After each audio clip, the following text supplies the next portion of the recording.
গত 15ই নভেম্বর 2024 শনি কুম্ভ রাশিতে মার্গী হয়েছে এবং 29শে মার্চ 2025 সালে শনি কুম্ভ রাশি ছেড়ে মীন রাশিতে প্রবেশ করতে চলেছে। আর এই সময়কালে মার্গী শনি রাশি অনুযায়ী কী রকম ফল দিতে চলেছে তা আমরা এই ভিডিওতে বিস্তারিত জেনে নেব। তবে জেনে নেওয়ার আগে যে সকল বন্ধু আমাদের এই চ্যানেলে প্রথমবার এসেছেন তারা প্লিজ চ্যানেলটিকে সাবস্ক্রাইব করে রাখুন। চলুন আর দেরি না করে জেনে নেওয়া যাক। সর্বপ্রথম মেষ রাশি। শনি মার্গী হওয়াতে মেষ রাশির জাতক বা জাতিকারা অনুকূল ফলাফল লাভ করবে। মেষ রাশির জাতক বা জাতিকাদের অর্থ উপার্জনের ঘরে অর্থাৎ কুম্ভ রাশিতে শনি 15ই নভেম্বর থেকে মার্গী অবস্থায় অবস্থান করছে এবং বৃহস্পতি এই রাশির ধনস্থানে অর্থাৎ দ্বিতীয়ভাবে বক্রী অবস্থায় অবস্থান করছে। এর ফলে মেষ রাশির জাতক বা জাতিকারা ব্যবসায় লাভ করতে সক্ষম হবে এবং ব্যবসা ভালো চলবে। এই সময় আপনার আটকে থাকা কাজ আপনি সম্পন্ন করতে পারবেন এবং আপনার মান সম্মান বৃদ্ধি পাবে। এই সময়কালে আটকে থাকা টাকা আপনি ফেরত পেতে পারেন। যারা এতদিন ধরে বাড়ি করার চেষ্টা করছিলেন কিন্তু করতে পারছিলেন না, তারা এই সময়কালে বাড়ি বা ঘর তৈরি করতে পারবেন। তবে আপনার একটু হজমের সমস্যা দেখা দেবে এবং এই সময়কালে আপনাদের অ্যালার্জি হওয়ার সম্ভাবনা রয়েছে। বৃষ রাশি। বৃষ রাশির দশম স্থানে 15ই নভেম্বর থেকে শনি মার্গী অবস্থায় অবস্থান করছে। আর এর ফলে বৃষ রাশির জাতক বা জাতিকাদের কনফিডেন্স বৃদ্ধি পাবে। এই সময়কালে এই রাশির জাতক বা জাতিকারা লোন থেকে মুক্তি পাবে। কর্মক্ষেত্রে এই রাশির জাতক বা জাতিকাদের একটু ধৈর্য ধরে কাজ করতে হবে। তবে এই সময় আপনি অনেক ভালো সুযোগ পাবেন। আপনার আয় বৃদ্ধি হবে এবং এই সময়কালে আপনি প্রমোশন পেতে পারেন। তবে শারীরিক দিক থেকে দেখতে গেলে আপনার হজমের সমস্যা দেখা দেবে। মিথুন রাশি। মিথুন রাশির নবম স্থানে গত 15ই নভেম্বর শনি মার্গী অবস্থায় অবস্থান করছে। এর ফলে মিথুন রাশির জাতক বা জাতিকারা নতুন কোনো কাজ এই সময়কালে শুরু করতে পারবেন। কর্মক্ষেত্রে নতুন কোনো স্থানে আপনারা ট্রান্সফার হতে পারেন। যে সকল জাতক বা জাতিকারা বিদেশ যাওয়ার জন্য চেষ্টা করছিলেন তারা এই সময়কালে বিদেশ যাত্রা করতে পারবেন। এই রাশির কিছু জাতক বা জাতিকাদের চুল পড়ার মতো সমস্যা দেখা দেবে।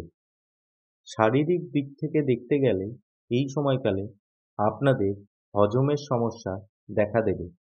এর সাথে সাথে অ্যাসিডিটির মতো সমস্যা দেখা দেবে। কর্কট রাশি। কর্কট রাশির অষ্টম স্থানে গত 15ই নভেম্বর থেকে শনি মার্গী হয়েছে। এর ফলে আপনারা পুরনো রোগ থেকে মুক্তি পাবেন এবং আপনাদের আটকে থাকা কাজ এই সময়কালে সম্পন্ন হবে। আপনাদের ধন আসার পথ সুগম হবে এবং এই সময়কালে অর্থ উপার্জনের আপনারা নতুন উৎস খুঁজে পাবেন। যারা এতদিন ধরে চাকরি খুঁজছিলেন তারা এই সময়কালে চাকরি পেতে পারেন। তবে এই সময়কালে আপনাদের একটু মাথা গরম হয়ে যেতে পারে, তাই মাথা ঠান্ডা রেখে সব কাজ করার চেষ্টা করুন। সিংহ রাশি। সিংহ রাশির সপ্তম স্থানে গত 15ই নভেম্বর থেকে শনি মার্গী অবস্থায় অবস্থান করছে।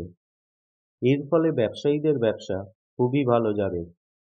এই সময়কালে আপনারা নতুন কোনো কাজে যোগ দিতে পারেন। তবে এই সময় আপনি ভেবেচিন্তে ইনভেস্টমেন্ট করুন, তা না হলে আপনার টাকা আটকে যেতে পারে। কর্মক্ষেত্রের দিক থেকে শনির মার্গী হওয়া আপনাদের জন্য অনুকূল। কর্মক্ষেত্রে আপনার মান সম্মান বৃদ্ধি পাবে। তবে শারীরিক দিক থেকে দেখতে গেলে আপনার এই সময়কালে মাথা ব্যথা হতে পারে এবং আপনি খুব তাড়াতাড়ি যে কোনো বিষয়ে রেগে যেতে পারেন। কন্যা রাশি। কন্যা রাশির ষষ্ঠ স্থানে গত 15ই নভেম্বর থেকে শনি মার্গী অবস্থায় অবস্থান করবে। এর ফলে এই সময়কালে আপনারা ভালো কিছু সিদ্ধান্ত নিতে পারেন। আপনার আটকে থাকা কাজ আপনি এই সময়কালে সম্পূর্ণ করতে পারবেন। আপনার মনের ভেতরে চলা কনফিউশন থেকে আপনি এই সময় বেরোতে সক্ষম হবেন। শনি মার্গী হওয়ার পর থেকে অর্থাৎ 15ই নভেম্বরের পর থেকে আপনার ধন আসার পথ সুগম হবে। তুলা রাশি। গত 15ই নভেম্বর থেকে তুলা রাশির পঞ্চম স্থানে শনি মার্গী অবস্থায় অবস্থান করছে এবং তুলা রাশির অষ্টম স্থানে বৃহস্পতি বক্রী অবস্থায় অবস্থান করছে। এর ফলে তুলা রাশির জাতক বা জাতিকাদের ওপর কিছুটা প্রতিকূল প্রভাব পড়বে। আপনার সব কাজ একটু আটকে যেতে পারে এবং সব কাজে একটু দেরি হতে পারে।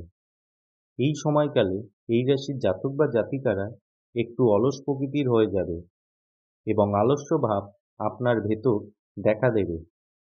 আপনি এই সময়কালে খুব তাড়াতাড়ি রেগে যেতে পারেন এবং আপনার রাগ আপনি আপনার পরিবারের প্রতি দেখাতে পারেন।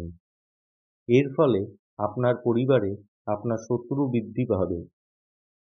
এই সময়কালে এই রাশির কিছু জাতক বা জাতিকাদের চুল পড়ার মতো সমস্যা দেখা দেবে। বৃশ্চিক রাশি। গত 15ই নভেম্বর থেকে বৃশ্চিক রাশির চতুর্থ ঘরে শনি মার্গী অবস্থায় অবস্থান করছে এবং বৃহস্পতি বৃশ্চিক রাশির সপ্তম স্থানে বক্রী অবস্থায় অবস্থান করছে। এর ফলে বৃশ্চিক রাশির জাতক বা জাতিকারা এই সময়কালে নতুন ঘর বা প্রপার্টি কিনতে পারেন। এই রাশির কিছু জাতক বা জাতিকাদের এই সময়কালে বিবাহ হতে পারে। এই সময়কালে আপনারা আশেপাশের লোকজনের কাছ থেকে অথবা বন্ধুবান্ধবের কাছ থেকে সব কাজে সহযোগিতা লাভ করবেন। তবে এই সময়কালে পার্টনারশিপে করা কাজ আপনাদের জন্য খুব একটা ভালো হবে না, তাই এই ব্যাপারে একটু সতর্ক থাকুন। ধনু রাশি। গত 15ই নভেম্বর থেকে শনি ধনু রাশি তৃতীয় স্থানে মার্গী অবস্থায় অবস্থান করছে এবং বৃহস্পতি ধনু রাশির ষষ্ঠ স্থানে বক্রী অবস্থায় অবস্থান করছে। এর ফলে এই রাশির জাতক বা জাতিকাদের একটু পেটের সমস্যা দেখা দিতে পারে। তবে এই সময়কালে আপনারা ধন সঞ্চয় করতে পারবেন এবং আপনারা বিদেশ যাত্রা করতে পারবেন। এই সময়কালে আপনাদের জীবনে আসা সমস্ত বাধা আপনারা খুব সহজেই দূর করতে পারবেন এবং আপনারা সব কাজ খুব সহজেই করতে পারবেন। মকর রাশি। গত 15ই নভেম্বর থেকে মকর রাশির দ্বিতীয় স্থানে শনি মার্গী অবস্থায় অবস্থান করছে এবং বৃহস্পতি মকর রাশির পঞ্চম স্থানে বক্রী অবস্থায় অবস্থান করছে। এর ফলে মকর রাশির জাতক বা জাতিকারা অনুকূল ফলাফল লাভ করবে। এই রাশির ব্যবসায়ীদের ব্যবসা খুবই ভালো যাবে এবং অর্থ উপার্জনের পথ সুগম হবে। নতুন নতুন উৎস থেকে আপনারা অর্থ উপার্জন করতে পারবেন। এই সময়কালে করা ইনভেস্টমেন্ট থেকে আপনারা ভালো পরিমাণে অর্থ উপার্জন করতে পারবেন। তবে এই সময়কালে এই রাশির জাতক বা জাতিকাদের গাড়ি একটু সতর্ক হয়ে চালানোর জন্য পরামর্শ দেওয়া হচ্ছে। কুম্ভ রাশি। গত 15ই নভেম্বর থেকে কুম্ভ রাশির লগ্ন স্থানে শনি মার্গী অবস্থায় অবস্থান করছে এবং বৃহস্পতি কুম্ভ রাশির চতুর্থ স্থানে বক্রী অবস্থায় অবস্থান করছে। এর ফলে এই রাশির জাতক বা জাতিকাদের ভেতর ধৈর্য ক্ষমতা বৃদ্ধি পাবে। সন্তানদের তরফ থেকে আপনারা কোনো সুখবর পেতে পারেন। অফিসে সহকর্মীদের সাথে আপনার সম্পর্ক খুবই ভালো থাকবে। পৈতৃক সম্পত্তি সংক্রান্ত বিরোধ মিটে যেতে পারে। বিবাহিত জাতক বা জাতিকাদের দাম্পত্য জীবন খুবই ভালো কাটবে। এই সময়কালে আপনাদের আটকে থাকা কাজ খুব সহজেই সম্পন্ন হবে। সর্বশেষ মীন রাশি। গত 15ই নভেম্বর থেকে শনি মীন রাশির দ্বাদশ স্থানে মার্গী অবস্থায় অবস্থান করছে এবং বৃহস্পতি মীন রাশির তৃতীয় স্থানে বক্রী অবস্থায় অবস্থান করছে। এর ফলে এই রাশির জাতক বা জাতিকারা ধন সঞ্চয় করতে সক্ষম হবে এবং ফালতু খরচা থেকে মুক্তি পাবে। এই সময়কালে আপনার আটকে থাকা কাজ আপনি সম্পন্ন করতে পারবেন। কর্মক্ষেত্রে আপনার মান সম্মান বৃদ্ধি পাবে। তবে এই সময়কালে আপনারা ইনভেস্টমেন্ট বুঝে শুনে করবেন, তা না হলে লোকসান হওয়ার সম্ভাবনা রয়েছে। এর সাথে সাথে এই সময়কালে আপনারা বিদেশ যাত্রা করতে পারবেন। শারীরিক দিক থেকে দেখতে গেলে আপনাদের এই সময় পায়ে ব্যথা হতে পারে এবং হজমের সমস্যা আপনাদের ভেতর দেখা দেবে। তো বন্ধুরা, এই ভিডিওটি আমরা এখানেই শেষ করছি। ভিডিওটি ভালো লাগলে আপনার বন্ধুদের সাথে শেয়ার করুন, আর চ্যানেলটি সাবস্ক্রাইব করা না থাকলে প্লিজ চ্যানেলটিকে সাবস্ক্রাইব করে রাখুন। ধন্যবাদ।